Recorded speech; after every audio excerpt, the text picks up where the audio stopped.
and get started.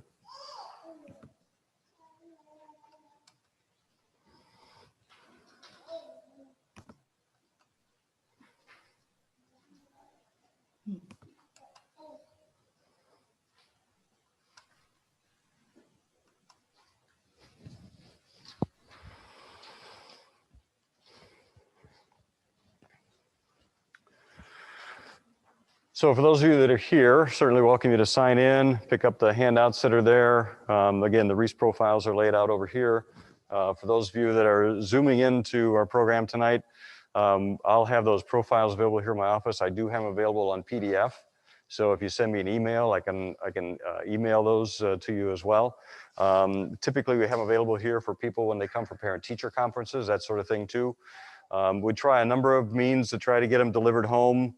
Eventually, we'll run out of ideas and we'll just pass them out to the students, recognizing that the chances of them getting home in one piece then is probably a little bit unlikely, but that's okay. We do have electronically saved, so if you ever need it and so on, just feel free to email and we can do that. So let's go ahead and get started.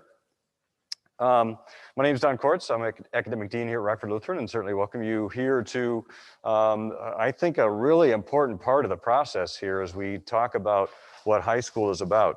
There have been whole books written around the idea of begin with the end in mind. And if we think of the end that we want to have in mind relative to high school, we need to start thinking about that now. Because in way too many cases, people start thinking about that way too late in the game, and sometimes at the point which is too late. I'll tell some stories about that. Those of you that are freshmen have probably already heard some of those stories, but that's okay. So before we get started though, let's begin with a word of prayer. Heavenly Father, the beginning of every new journey is exciting, but also a little scary. Lord, you know how these journeys are going to end, and we don't. But Lord, we're here tonight to try to get a better understanding of what that journey can look like, what the opportunities are, and what the important steps are for all of us to be taking today so that we can be ready for that future that you've laid out for us. Lord, we thank you for the opportunity we as a school and have to share these young people with these parents.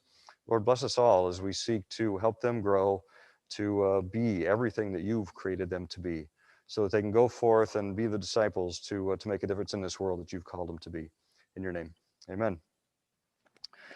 Okay, so I'd like to start talking about what we're here for in terms of our mission statement, and we're going to talk a little bit about our core values as well, because that really is what shapes what our intent is to provide for you and your students over the next 4 years.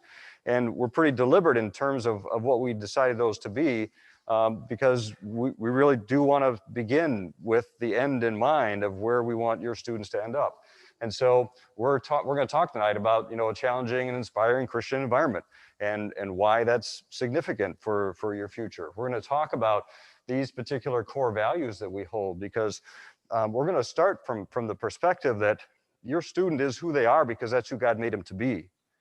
And he's got a plan for them, and each one of them is unique. And they come to you and they come to us with each their own individual passions and gifts and abilities and struggles. And okay, so that's how God made us all. Now, what are we going to do with that, and where are we going to go with that? And how is that going to shape the journey that we have over the next 4 years as we begin to understand ourselves better? And we're going to talk about that a little bit tonight too, and understand what those opportunities down the road look like. But if we begin with the perspective that we're here because God put us here, and we're who we are because this is who he made us to be, that really puts us in a position of saying, yeah, there's going to be certain things I'm just going to be really, really good at, I'm really going to enjoy, and there's going to be other things that I don't really enjoy all that much and I'm not all that great at, and those are gifts from God, because sometimes there are going to be things that draw us one direction, and sometimes they're going to be something that's going to push us another direction. And so beginning to spend some time learning about ourselves and who God made us to be is really an important part of this process. As we talk about excellence and the opportunities we have to use those gifts that God gave us to the best of our ability, that's a big part of what we want this next 4 years to be about, because there's a little more of importance than just our willingness to put forth our best effort. The opportunities that we have can be awesome, but if we don't take advantage of them and we don't put everything we have into using those opportunities best for our ability, they're not going to take us where they could take us. So that's a part of excellence. Service, one of the things I talk with people about as they come into our school for the first time is, you know, those gifts that God gave us, they're not ours. They're for us to use to make a difference in the lives of other people. And so if we look at these next 4 years in terms of what it is we're getting ready for and what we do with those abilities that God gave us and how we use those talents in unique ways, we want to start with the perspective that it's not about us. It's not about me. It's about, you know, the opportunity that God's given me to make a difference in the lives of other people. And how can we do that better? By working together in harmony. How can we make ourselves better? How can we make each other better in just taking a good solid look at the way in which we spend this time that we have together and use it in harmony with one another. So that's why that's going to kind of be the foundation upon which a lot of what we're going to be talking about tonight. Throw out some questions just for you to think about, and these are some things I really encourage you and your students to spend some time talking about. You know, what do I want to accomplish in life? What does God want you to accomplish with the life He's given you? What do you need to do in high school to accomplish those goals? What can we as a family do during high school years to accomplish those goals? There's a lot of resources that you'll see as we go through the program tonight. The PowerPoint's going to be posted on the school counselor's corner page along with the recording. So you'll be able to look at all this kind of stuff later. So you don't have to worry about taking all kinds of notes and that sort of thing. But there are things there for you to think about. And as we talk about the Reese profile later on, we're going to talk about it in the context of, okay, you know, what can we as a family do in this process?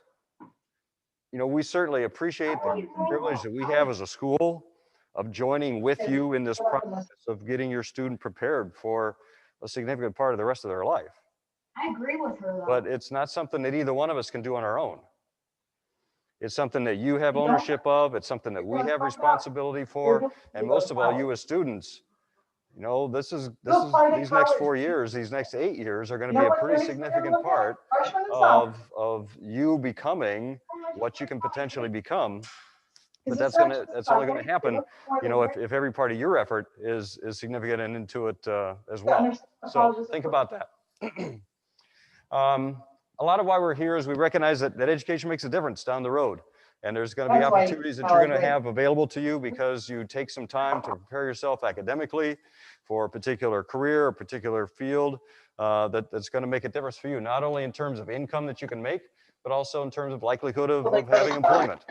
And you know, these are numbers. This is kind of an old frame here, 2015. It's not going to change a whole lot in the last 5 years. The numbers will change a little bit, but the potential is still the same. The potential for where you land on this ladder over here is going to make a big difference in terms of your income and the opportunity to have a job. So as we're thinking about the end in mind, we're looking at this and saying, okay, so 4 years from now, we want to be ready to go to college.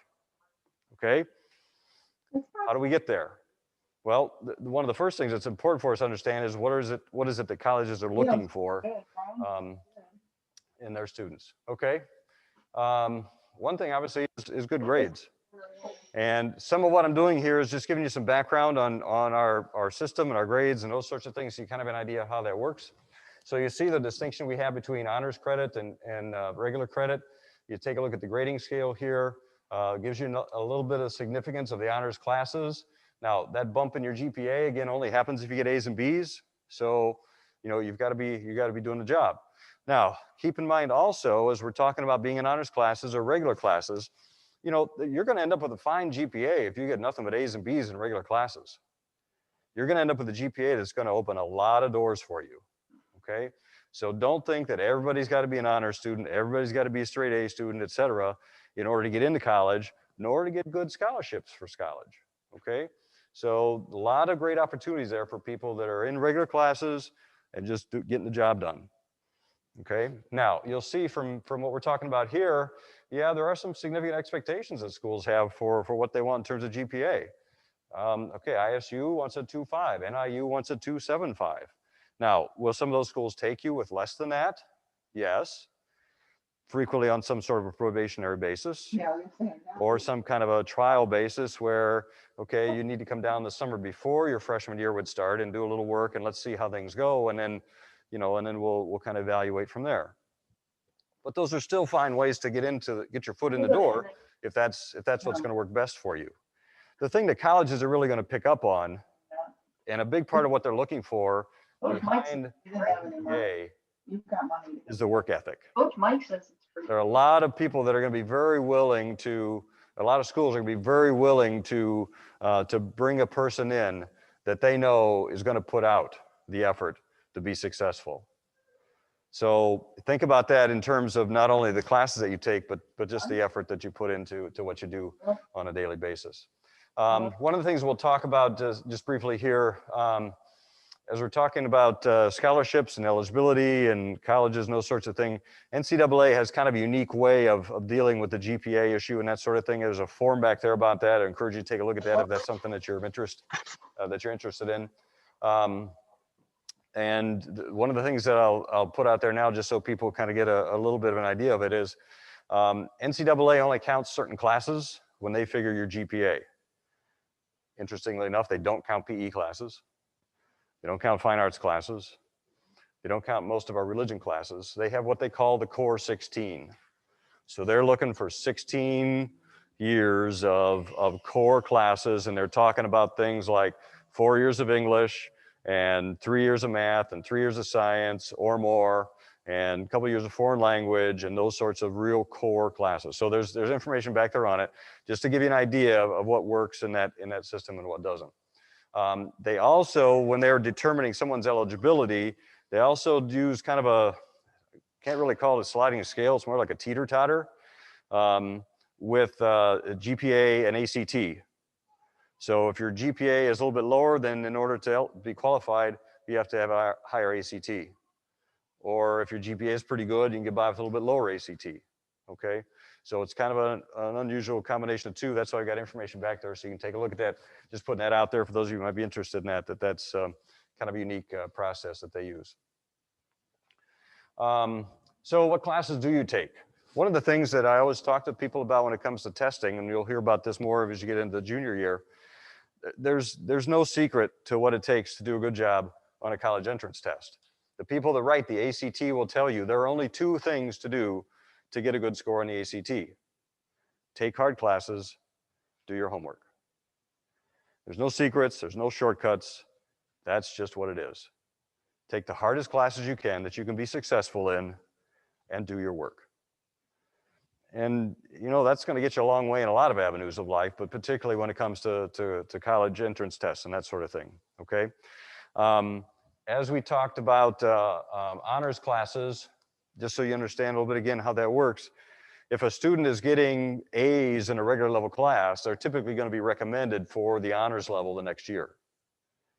If they're in the honors level class and they're consistently getting A's and B's each semester, they're going to be recommended to stay in the honors level classes.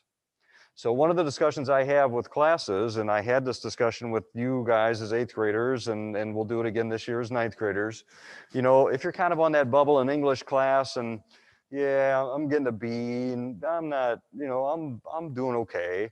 I could be working a little bit harder at it if I really wanted to. Okay, but do you realize the significant difference that's going to make when you get to your GPA, when you've got an A with a 5 GPA point consistently twice a year in your English class versus a 4? It's going to make a big difference in the average. So if you're on that bubble and all it's going to take is to work a little bit harder for you to get over that hump and get that recommendation for honors level next year, why aren't we doing that? Because not only in our case are you talking about the opportunity you have because of GPA, by the time you get to that senior honors English class, do you really want to turn your back on 6 credit hours of college level English that's going to cost you a very minimal amount of money and absolutely no additional work? Because you're going to have to senior English anyway. But if you can work your way into that honors class, you can work your way out of 300 hours of college level homework because you can leave here done with your English requirements for college. So think about that in terms of, yeah, taking the right classes and putting the kind of effort into it that I really can put into it and should put into it to get everything out of it that's possible. Okay, dual credit classes. We've got a great opportunity for kids. I talked a little bit about the English. We've got dual credit classes in social studies and in Spanish and in science. We've got AP opportunities in math and so on. So the advantage that you have there is that you are getting college level credit. You are having a college level experience. You're using college level textbooks. You're being taught by a person that's got a master's degree with X number of hours in that subject. And you're gonna start off with a syllabus on day one that's a college syllabus. And that's one of the things I really think that's cool about doing a dual credit that even makes it better than the AP. Because after you take 4 or 5 dual credit classes here, and you go to college and you sit there your first day of college and you got all these nerves about moving and being away from home and your roommate and all those sorts of things, the one thing that's going to be a breath of fresh air to you is you're going to sit down in that class and the prof's going to pass out a syllabus. And you're going to look at that and say, oh yeah, I've done this before. I can do this. So, if we can put you in that kind of a position, that's going to be a great turning point for your whole, could be a great turning point for your whole college career. So let's take advantage of the opportunity we have to do that by putting forth the effort you need to do today to get you into that sophomore honors English class, to get you into that honors level algebra 2, to get you into the honors chemistry, that sort of thing, okay? The 1+3 program is the dual credit program in essence, kind of oriented towards what you can accomplish in terms of your college career. We do have enough dual credit classes, especially coupled with AP, that a student could and sometimes have in the past completed a whole first year of college by the time they graduate from high school. And so a lot of kids have ended up getting done with college then in less, a year less or a semester less, or they've been able to get additional degrees, a double major, et cetera. Or in the case of students that are going into college athletics, the real benefit that comes in that kind of a venue is the fact that college athletics is a big commitment. And it's all year long. It's not seasonal when it's college athletics. And the time commitment is a strain on the academic experience. But if you can go into your college experience and know that every semester you can take one less class than everybody else and still get done in time, that's going to be huge. Okay, so think about those sorts of opportunities that the dual credit can afford you as well. So that's the idea of the 1+3 program. The other thing that's part of the 1+3 is people frequently ask that question about, yeah, well, the dual credit, can you only use that credit if you go to that university? I've got a list of more than 50 universities right now that have already told us, yes, we not only will accept that credit, we'll even tell you what class we'll accept it for. So you can come here already knowing that you've got this class finished and this class finished and that class finished. Our dual credit program is from an accredited university, so it's accepted at more than 95% of the universities that the kids apply to. So it's not a problem to transfer it. Okay. Feel free to ask questions as we're going along through this, okay? As we talk about what classes you're going to take, again, we talk about part of this has to do with what we require. We require more math and science than most schools do because we know that that's integral to where you're going to be going from here. We've done that in some kind of creative and unique ways. You'll see that we have a basic requirement of 3 years of math and science, but we also have this flex category down here where we're trying to give kids a little bit more flexibility. If they're looking to go into math and science, they can take 2 more math science classes to meet that requirement and more if they want to. Or if they're really more oriented towards the engineering side of things, they can maybe just go with the 3 science, but load up on a couple more engineering classes. Or maybe they're interested in the arts, and so they want to go that kind of route instead. So it's just kind of our STEM kind of category, except in our case, because we include the arts as well. It's more like STEAM. But the expectations that we have here are designed to enable you to meet the expectations of virtually any university that you'd want to get into. ACT scores, it's a little harder nowadays to come up with some current data on this just because of the situation we've had with testing in the last year or so. But the bottom line is our kids do well on testing. And You hear a lot about what's going on now relative to whether or not colleges are going to continue to use college placement testing and that college entrance testing and that sort of thing. It's a good question. You know, the problem is universities need something that's a bit of a level playing field, because, you know, an A in, you know, a dual credit Spanish class here is not necessarily going to be the same as an A in a dual credit Spanish class, you know, in Oklahoma or in Florida or in New York or whatever. And so the testing becomes a way in which they can take the core components of the English and the writing, the reading, the math, the science, that kind of thing, and kind of level the playing field, because a 27 in math here is the same as a 27 in math in California. So it has some pretty significant value. Colleges are going to have to look at other things more closely if they're not going to look at test scores as much. So what are they going to look at more? We'll talk about that in just a little bit. But the other thing that you're sometimes not hearing, there's a lot of talk about college testing no longer being a requirement for enrollment. And that could be very true. However, college testing is also a primary tool for determining scholarship eligibility. And some of those same schools that are making a big splash in the news about not using college entrance testing for determination of enrollment are still using college testing for determination of scholarships. So be careful of what you hear on the media. It's not always the whole story. Okay, one of the things that's going to be a bigger part of what colleges are looking at is going to have to do with you as a whole person, okay? One of the first things that I talk about as we're talking about what are colleges looking for, and probably already heard me talk about it if you've been in these programs before, and you students I know have heard it, is colleges are looking for graduates. They're not looking for high school graduates. They're looking for college graduates. Because colleges get ranked. US News and all those sorts of places, Kiplinger's and I don't know who else. They get ranked on one of the key scores that they get ranked on is how many people come in the front door as freshmen and how many go out the back door with a degree. And how many get lost in between. And if they got too many people that get lost in between, that's a major black mark on their score as an institution. So when they're recruiting freshmen, they're going to want to recruit freshmen that they've got a pretty high level of confidence in. They're going to be successful and are going to make it all the way through for the 4 years and go out the door with a degree in hand and a job in hand, or the ability to get accepted into grad school and all those sorts of things. Those are where these colleges score some big points. So what are they going to look for when they're looking for a student that they can really bank on as being there for 4 years? Well, obviously, they're going to look for a student that's got the academic capability to be successful at the college level. And that's where the GPA and the testing, that kind of stuff comes in.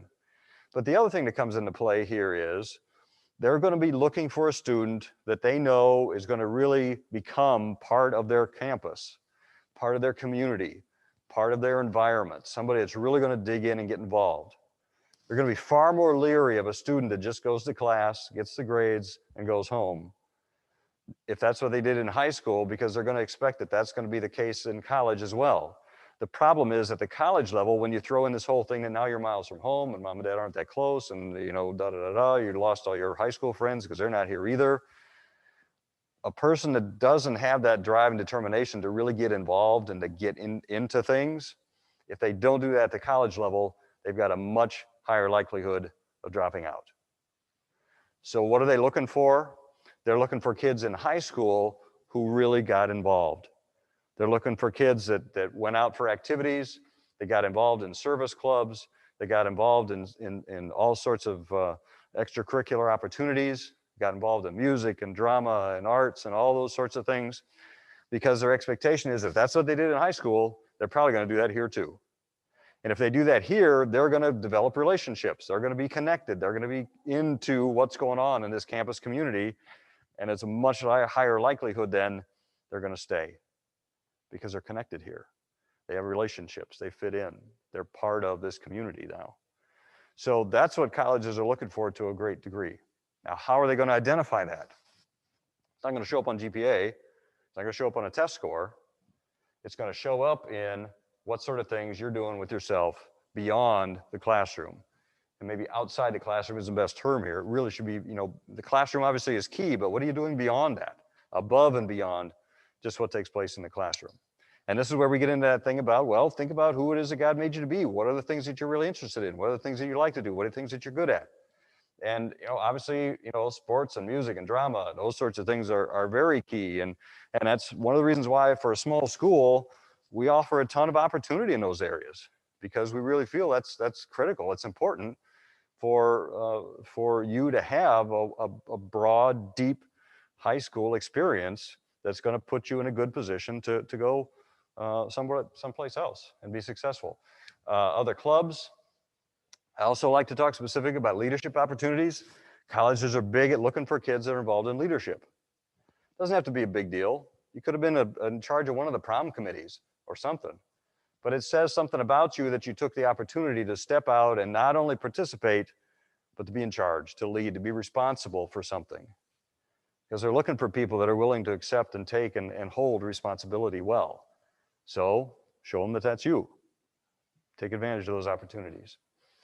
A lot of opportunities outside of school to be thinking about too, and it can be church opportunities, missions trips, those sorts of things, especially when they're tied closely to some significant ministry, to this unfortunate and those sorts of other members of society, that kind of thing. Those are great ways for you to send a message to the universities that, yeah, I like to get involved in this kind of stuff. I like to make a difference in my world. Because again, from their perspective, okay, here's somebody who's got a kind of a mission in mind in terms of what they're going to do with their life. They want to go someplace and do something with it. So yeah, that's a kid that we're going to want to watch do some stuff around our campus and be salt and light, no matter where you are, whether it's a Christian campus or not.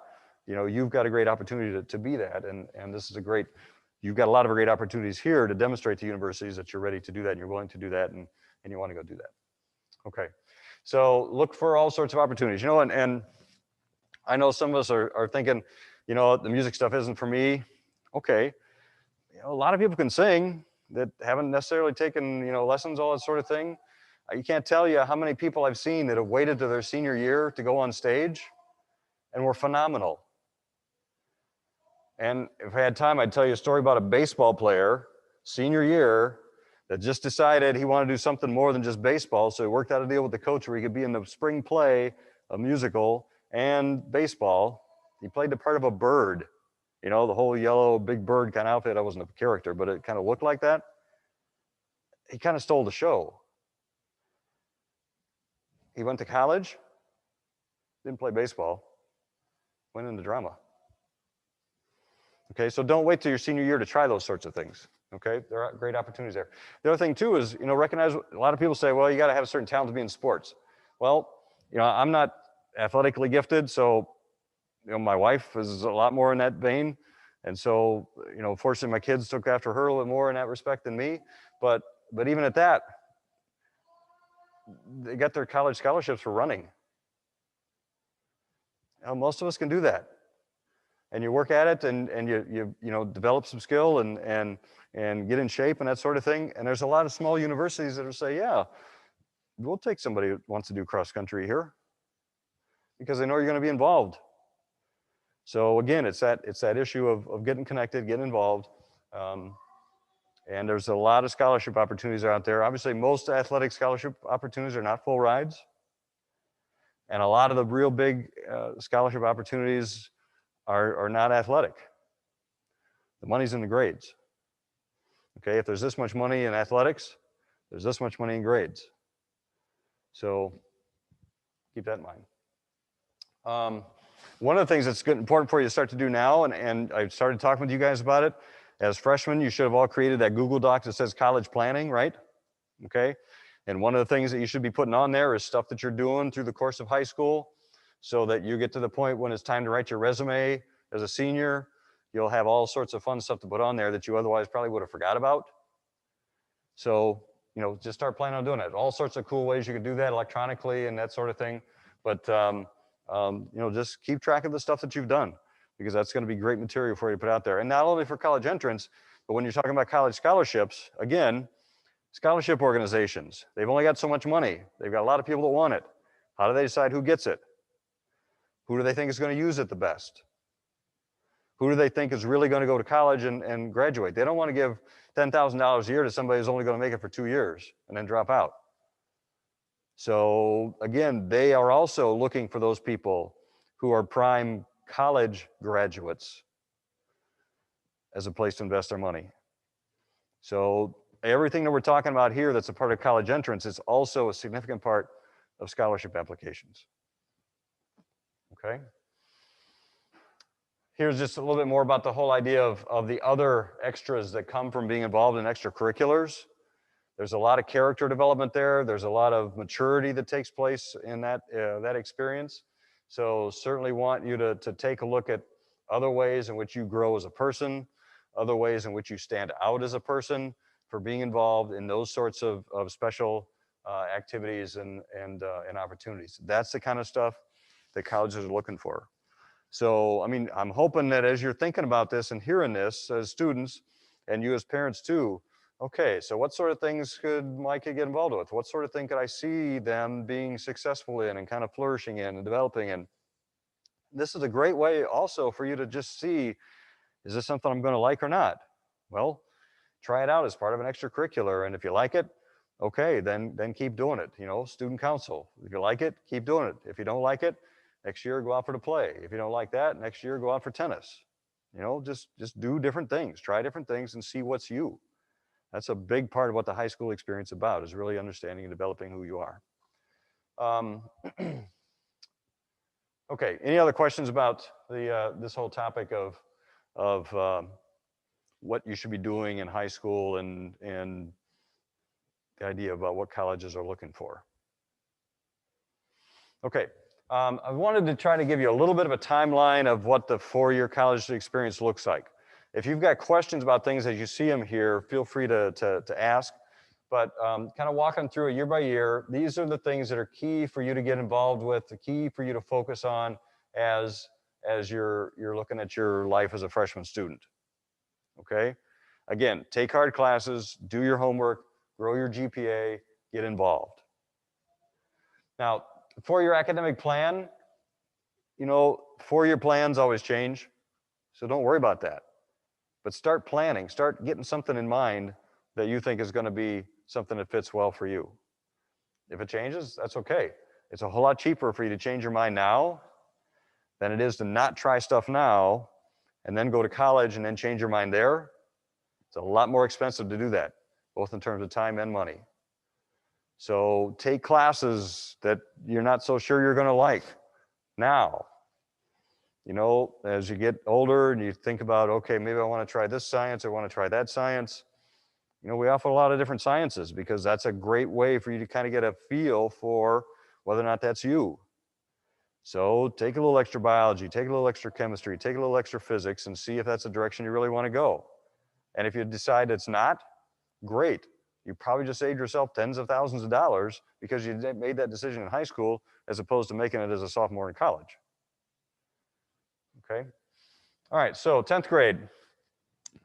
There's some things we can start talking about in 10th grade as it comes to testing and getting ready for testing. There's tools that are available on Counselor's Corner for that. I'll show you where some of that is a little bit later. Start thinking about what you want to do and what you're good at and that sort of thing. Get involved in extracurriculars as a part of working through that. Start thinking about colleges. Obviously, as sophomores, it's you know, you got plenty of time, but here's something that you need to keep in mind that surprises some people, and it's something that I've already talked to this year's juniors about, and I've already talked to this year's sophomores about. August of your senior year, your college search is over.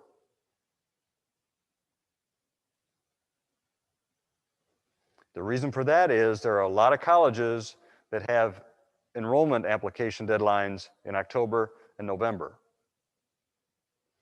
And it's going to be continuing to move that sort of a direction because now the financial aid opportunities for filing for financial aid open in October. So when you apply for FAFSA, and you'll learn all about that later, but when you fill out that paperwork and you get a read on what your opportunities are going to be in terms of scholarships and financial aid and all those sorts of things, and you can get your college acceptance at the same time, that's a powerful combination, because now you can start seeing all of a sudden in October, November, yeah, okay, these are going to be my opportunities to go here and there. But in order to do that, you have to have done all the background work and all the legwork before August of your senior year. Okay? So that's why when we start talking about visiting colleges the summer after your 10th grade year, well, yeah, because you've only got a year to do it. Because you're going to be done with that process by summer of your junior year, the summer after your junior year. Okay? So, don't put that off. Now, is it possible that you're going to apply to a place March of your senior year and still get accepted? Sure, absolutely. Happens thousands of times. However, you know, there's a lot of schools that are totally done and closed by the end of December.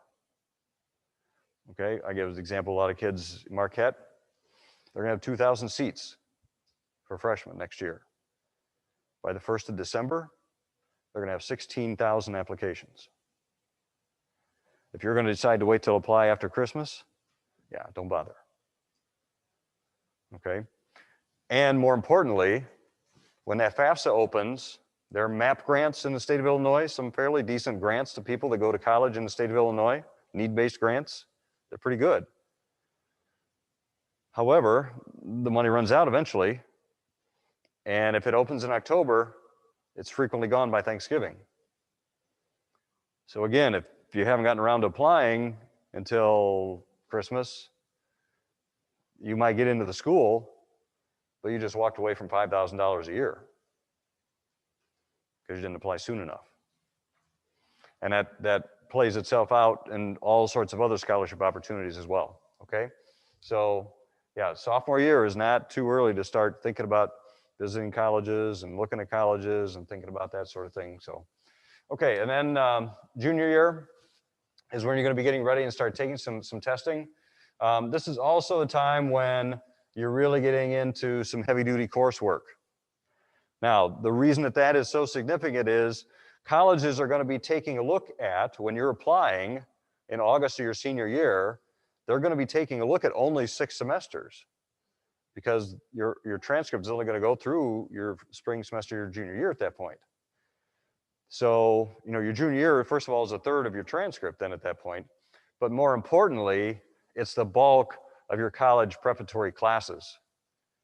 It's your junior year that you're going to be getting into some heavy-duty science like honors physics and pre-calc and potentially other science classes like, okay, I really like biology, so I'm going to do my Bio 2 as a junior also, and then maybe I'll do Chem 2 as a senior. Okay, those sorts of things are going to be huge on a college application, because they're going to see that, wow, this is a person that's really taken some pretty heavy-duty classes, and you know, if they can handle that, yeah, they're already taking college level work. We know that they're going to be successful academically here, so this is going to be a good prospect for us. So that's why, you know, what you're doing junior year is really going to be key. Now, the one thing that's, and let me finish a couple of things here. You know, this is a really important time, junior year, to be looking at what your major and interests are going to be. Again, not that it's not going to change, but start looking a direction, start trying to get a target. And connecting on, again, the college visits, and be thinking about college essays and those sorts of things, which, again, if schools are not taking entrance testing, they're looking at everything else harder, and an essay could be a big part of that. So again, senior year, you've got some great coursework that you can add on here, and that's going to be, you know, to your benefit in terms of what you're going to work your way out of when it comes to college coursework. The other thing that I'll mention is something to keep in mind as you're thinking about senior year, and you know, these sorts of things have happened. A lot of people think, oh, okay, well, I did what I was supposed to do. I applied to college in November. I got accepted at the U of I, and okay, I'm set. So now it's time to enjoy the rest of my senior year, right? Don't forget the fact that colleges are always going to require a final transcript. You don't want to be like that person that I recall made that poor choice, and about end of June, The summer after graduation, got another letter from the University of Illinois that said, yeah, maybe not. Okay, so you gotta keep the ball rolling all the way till the end. Okay, okay. There's one other thing here that's pretty important. We'll talk about Common App and those sorts of things down the road, but this is a very typical part of a college application. Okay, this is not something you want to mess up on. All the other things that you do to try to make sure that you've got you put yourself in a good position for college entrance and scholarships and that sort of thing. You don't want me to have to say yes to any of this stuff. Okay. All right, questions on any of the things we talked about so far, particularly like the 4-year cycle and what you might want to know as you're thinking about that process here at the beginning of the game. Questions on anything? Sometimes people will talk about, okay, so what should we be thinking about in terms of college costs and that sort of thing? The most important thing, and I just got done talking about this with the juniors and seniors, the most important thing to keep in mind is that, you know, a lot of people go into the college game thinking, holy smokes, I spent all this money sending my kids to private high school. There's no way I can send them to private university. Absolutely not true. I can talk to you about all sorts of situations of students that I know that went to a private university, a good quality private university, for less than they would have gone to a state university, especially in Illinois, where state universities are frankly not that cheap. So yeah, don't close any doors as you're thinking about that down the road, certainly at this point. Because a lot of the other stuff that we're talking about here, if you're doing everything that we're talking about doing here, all that stuff is going to pay off for you just as significantly in the scholarship application process as it does in the college application process. They're looking for people that have taken hard classes, that have gotten good grades, that have worked hard, that have been involved, that have made a difference in their community, that have a good sense of work ethic and benefit to society and all those sorts of things. So yeah, there's lots of great opportunities. I see, you know, Grand Canyon University here is one of the schools that we've got a number of students that participate there. It's a good-sized D1 Christian university out in Phoenix, and there are people that are sending their kids there for less than it cost them to go to Rockford Lutheran. Now, it's because they're getting some pretty good scholarships, but it's a pretty affordable college to begin with, and they in particular are interested in kids coming from Christian high schools. So they have what they call a Christian School Consortium, which we're a part of. So for every year that you're here at Rockford Lutheran, that's 1 year that you get an extra $4,000 scholarship at Grand Canyon.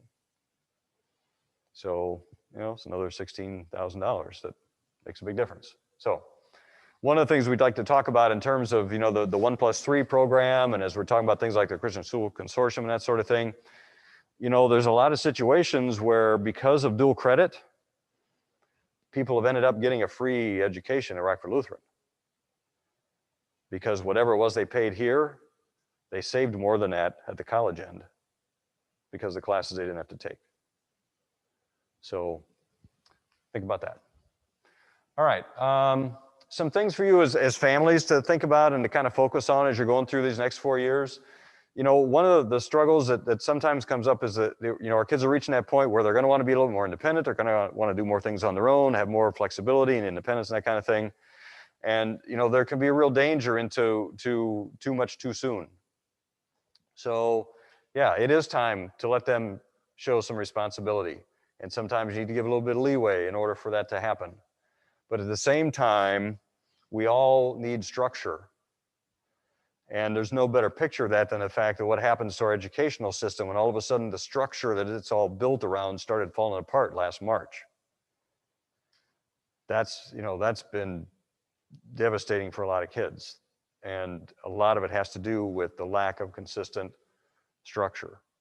So be careful as parents as you're walking through that process of allowing some spreading of the wings and some maturation and responsibility and so on, but continue to provide the parental structure and consistency and love that they need to know that you're still going to be there to put some guidelines and some boundaries on some things that need to exist.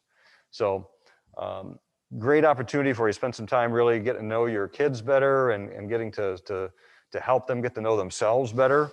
One of the things that's a bit of a challenge for kids, and it's something to keep in mind, neurologically, the part of their brain that they're supposed to be using to make decisions like, where do I go to college? That part of the brain is not fully developed until they're like 25. Yeah, a little late, right?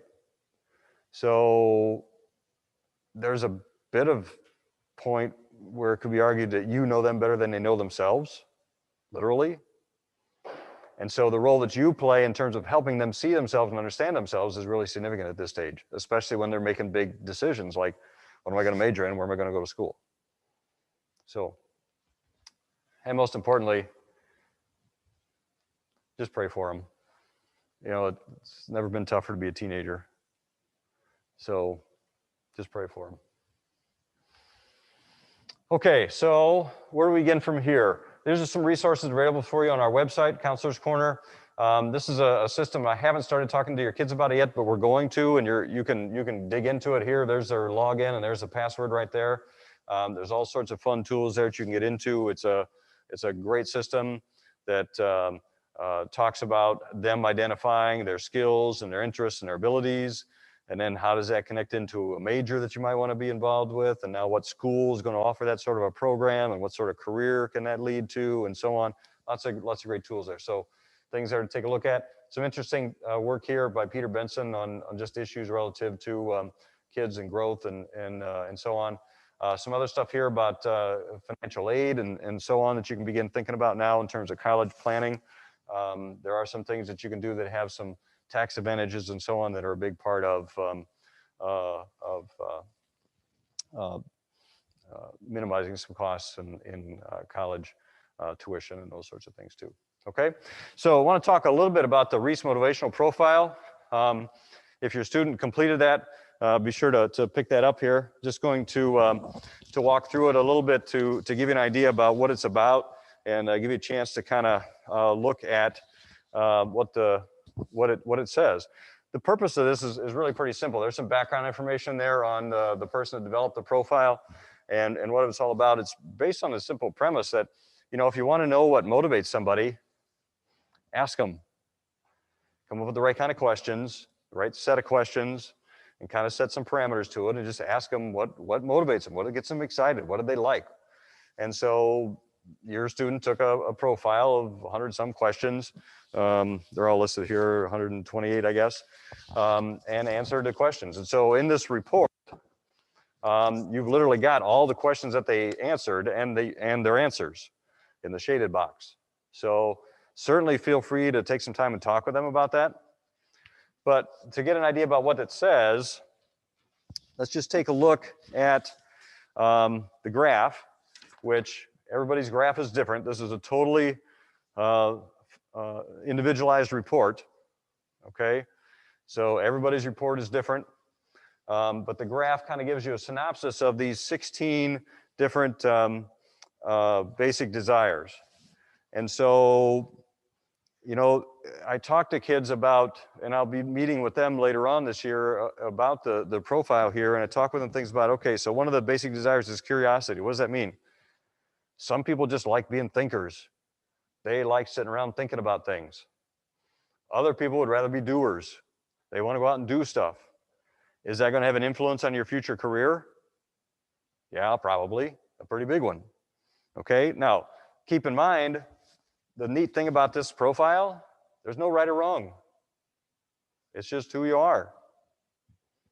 And there's nothing wrong with being a thinker, nothing wrong with being a doer. The key, what we're trying to work on here is let's start getting a handle on who we are. Who did God make us to be? What are we like? So, you know, how important is family? How important is honor? You know, idealism. Are you a dreamer or a realist? Is that going to make a difference in terms of potential future career? Sure, because you got one person over here that's going to be dreaming up new things, and you got somebody else over here that's going to be engineering them into reality. We need both. Some people are into order, really super organized, and others are a whole lot more flexible. We need both. Now, one of the things I'll caution you on is don't, if your kid end up with a pretty strong need for organization and you're looking at that and laughing because you know what their bedroom looks like and so on, okay, realize that there are some aspects of this that come along with the maturation process as well. But the other thing to keep in mind with something like this, and this is again, is where you really need to get to know your kid.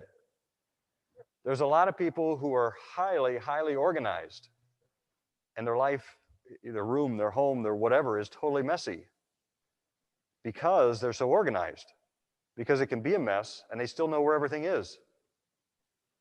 It works for them. It's their type of organization. So now that's not an excuse for, things growing under your bed. But and here's something, and I tell this story, it's just kind of a unique thing. So I had 4 kids. Had a brother who's a bachelor who thought it was a great idea when the first one was, I don't know, 2, 3 years old, whatever, to buy him just this big bucket of cars, little toy cars to play with. There was probably like 150 of them in there. Well, of course, he never had to pick them all up, right? He lives in Virginia. So it was a great gift for, a 3-year-old. Well, what's interesting is, so then somebody bought us one of those rugs that has a little town on them and that kind of stuff. Okay, so we didn't figure it out so much when the kids were at that point, but as they started getting older and started playing with them, all 4 of those kids played with those same toys on that same rug in a totally different way. One of them would take advantage of the fact that the rug was kind of a community and would go from house to house and talk and have conversations and interact and was very social. Another one would want to organize all the vehicles around the appropriate places on the rug where they should be and lay them out by size or color or shape or whatever, decided to do today. Another one would simply be focused on, if I put the rug this way and I put this car here, is it going to go faster, farther than that car? Let me see. I'm going to try all 150 of them to find out. Every one of those kids played with those cars in a different way. So the one that was all into cars driving from house to house and talking to people and all that sort of thing, okay? So, that one is a director of Christian education today, works with youth, and is all about relationships and communication, interacting with people. And the one that liked to get them all in order and structure and set them up in terms of color and size and so on, teaches science, the study of order and structure in our world, right? And the one that wanted to see which ones could go fastest and go farthest is an engineer. Now, you as parents are going to be able to see those sorts of things better in your kid than they will. But the cool thing about this, I think, is there's pages and pages of stuff for you guys to talk about in here. Each one of these desires, there's like a full page breakdown of how that's showing up in your kid right now. Okay, so you know what? Take some time and, buy a bucket of ice cream and go for a walk in the park or something and, just hang out and talk with your kid about some of the stuff that's on here. And when there's stuff on here that you don't think makes sense, you can look back at the questions and say, well, why did you answer this one this way? And you might find that they didn't understand the question right. Okay. Or maybe, your perception of them might not be totally on target either. But the point is, take some time just to connect with them, talk with them, get to know them, help them get to know themselves. And for you as kids, you need to be okay with listening to your parents when they say, this is what I see in you. This is a habit you have. This is something you're really good at. I don't think you're going to like this. They know you. They've seen you. And so, use this as a place just to start conversation. There's going to be a lot of stuff in here you're going to look at and say, I don't think that fits at all. But maybe it doesn't. This is one tool that was representative of one moment in time when somebody answered a question or a set of questions a certain way. That's what it is. But use it as a place to start conversation. Because from that, I think you can really grow and learn and find out a whole lot of different fun things about each other. Okay? All right.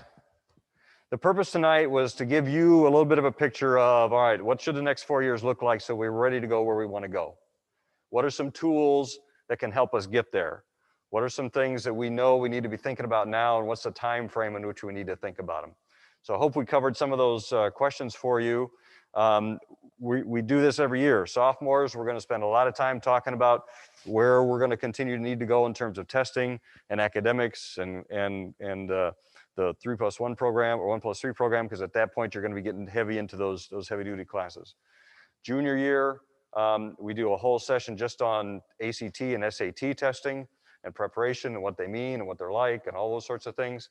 And then we do another whole section on finding out what I want to major in and what kind of college search things am I going to need to do as I finish up my junior year and that sort of thing. Senior year, we do a whole session just on financial aid, and then we do a whole session on the college application and scholarship application process.